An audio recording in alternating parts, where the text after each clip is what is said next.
Hi, this is Sarah Root, and I'm here to talk about my community, which is Shawnee Mission North High School. So our Customs and Traditions, we were founded and built in 1922. The original building is right there in the background. That's um, actually still exists.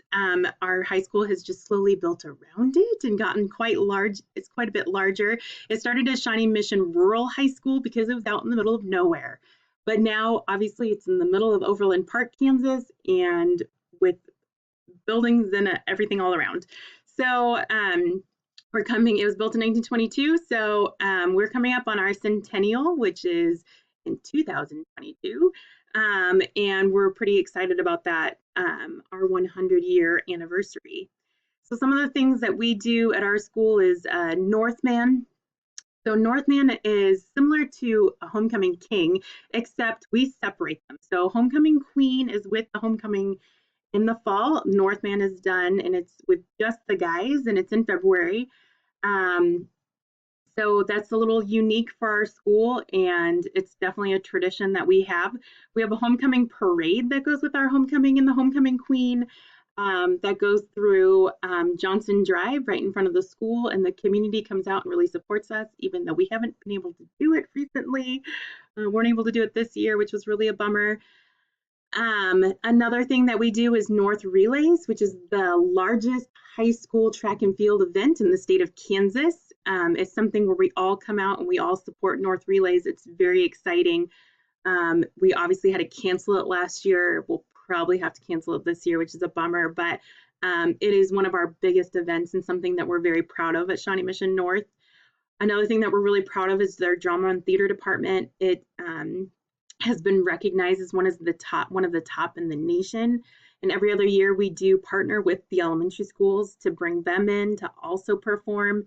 So it's a well-developed and well-known theater department where everyone comes out to see our performances. Times Square is a location within the building where students and faculty and everyone kind of gathers. It's a big square, and I think that's how it got its name. But it's pretty cool, and it's what people kind of mention. They're like, "Oh, I remember hanging out in Times Square." Prom is well attended by our students. Actually, dances in general are well attended. But the thing about our students is they don't leave. So they actually will show up 30 minutes early to prom and not leave. And so we actually have to like play like 50s and 60s music and like try to like force them to leave and force them out the door. So dancing is no joke. They like prom is very important to them. And it was really a bummer to miss it last year. Another thing unique about our schools, we have a replica of the Statue of Liberty in front. Obviously, a much smaller version, but it was donated to us by the Boy Scouts of America in 1950. And it's kind of a cool monument to go and check out. We have a whole bunch of senior traditions that are that people, when you meet them, they talk about them. That's what they talk about. They talk about their senior traditions. In particular, in the 80s and 90s, there was a senior prank, which is no longer done because of all the damage that was caused in the late 90s. And so, but a lot of people I meet talk about the senior prank that happened their senior year. Another big thing is the senior gifts. So our school is beautiful because of the senior gifts. There are stained glasses, there's murals, there's these quilts that are like amazing, that have just really added to our school and the culture, and it's just it's really cool. So those are some of our customs and traditions. Our population characteristics, we have about 1,600 students, pretty evenly split for male and female. We are Title I. 48% of our students, 48% are free reduced lunch. And also our student teacher ratio is 16:1. Race and ethnicity, we are quite diverse, although we are 56% white. The rest are Hispanic, African American, and we have actually we have a good population as well of Asian Americans. In our community, it says that 45% have a B or higher. I will say that when I meet with parents, I would say that that statistic is probably incorrect and it would be a lot lower, but I don't know. And then occupations, the biggest occupation for the area is miscellaneous management with RN and health coming in next. Communication, we communicate through our Shawnee Mission North website. That's probably what people visit the most. And through that, we have our North News, which is our newsletter. That's also emailed home to every parent through Skyward. We have the Mission newspaper, which is created by students. We also have Instagram. We have over 30 Instagram accounts in our school between clubs and teams and everything. So Instagram is well inundated with our information. Twitter is another popular one by admin to use to communicate with families. KNDN is our news channel put on by our students, and they create a news broadcast once a month. Phone and email, we communicate with the most, but local newspapers and news stations will pick up stories as we are a high school, so we are known. Community groups wise, PTSA and Booster Club are the biggest groups. They are run by parents. They are one of the most well funded in terms of teacher support and parent support in the area. Our band is the Marching Indians and has quite a following and a lot of support from parents. Our alumni are quite active, as I will talk about here in a bit. Shawnee Mission Education Foundation is for Shawnee Mission School District, and they fund a lot of the different things we do and provide scholarships, and they're wonderful. ROTC or ROTC is one of the best in the region and also in the nation. We usually win regionals. I think we almost always win regionals, and we have won national as well. Our ROTC program is amazing, and they're amazing to watch. Leadership-wise, we were actually in 5 different cities. As you can see, Shawnee Mission North feeds into quite an interesting large area. So Shawnee Mission North itself is actually in Overland Park, because Overland Park has like this little finger that comes up, and Shawnee Mission North falls in that. But to the right is Mission, and in that top right corner is Roland Park, and on the left is Miriam, and on the far left is Shawnee.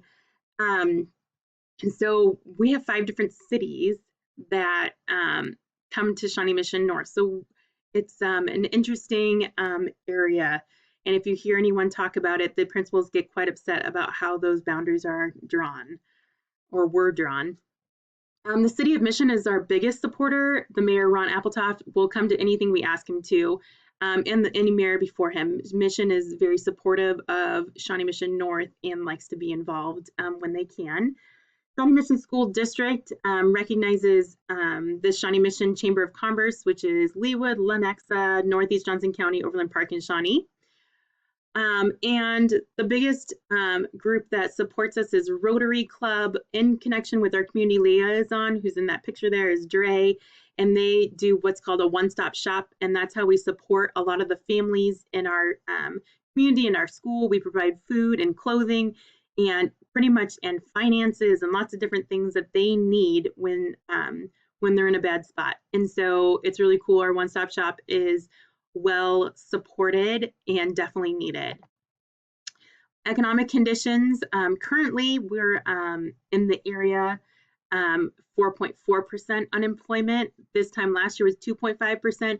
I can tell you by talking to parents, people are feeling that. Our community feels that. Like I said, 48% of our students are economically disadvantaged. In the area, they say about 50% own their homes. I think that number is going down based on the rise in home prices and the fact that so many of our families are in need. That number has been going down.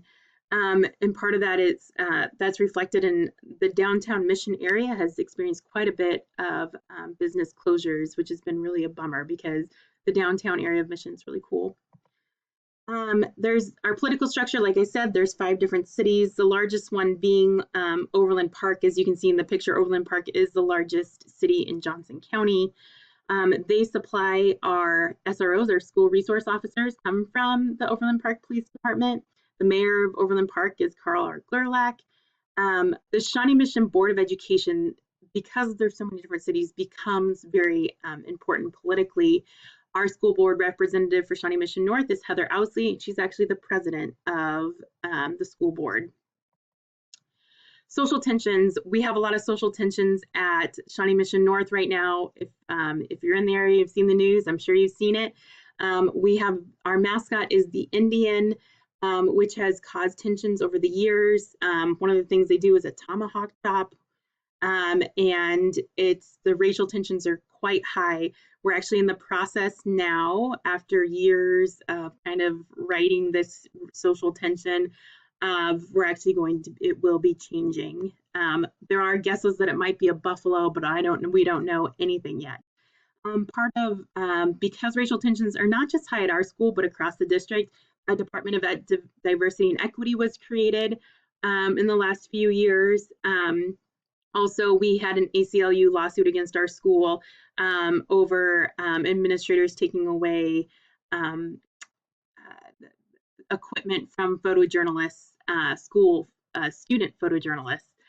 It was settled last year, but the ACLU has been involved in our school through that. Our previous community efforts, we're currently voting on a bond to improve some of our buildings.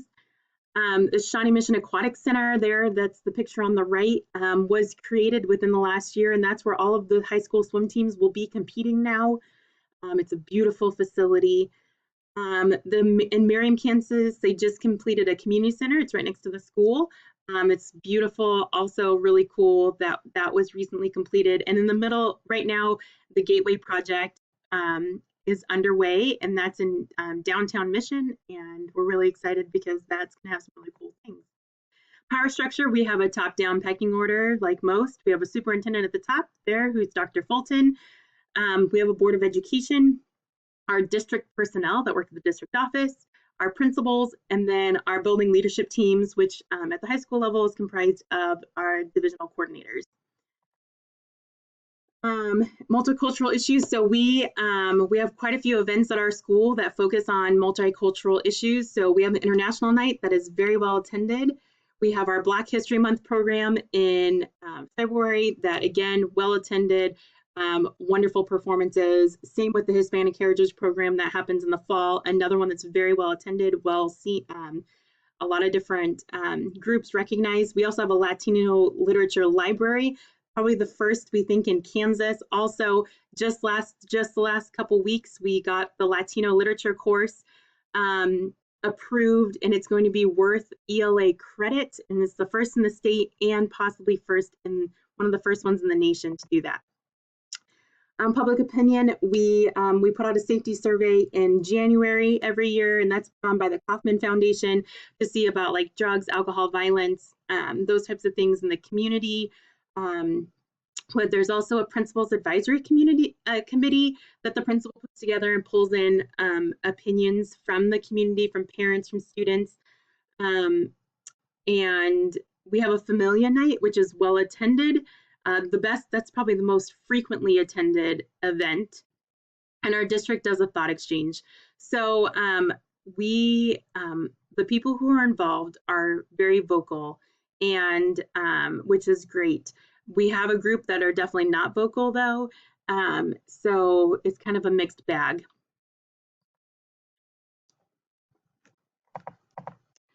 So the correlation between the assignment and the PLO is that I developed a deeper understanding of my school community and the impact it has on the community at large.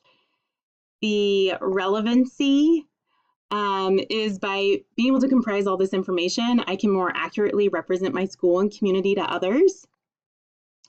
And my personal reflection is, as a leader, I'll be able to use this process to develop a deeper understanding of my future schools and the community they reside in. And these are my references.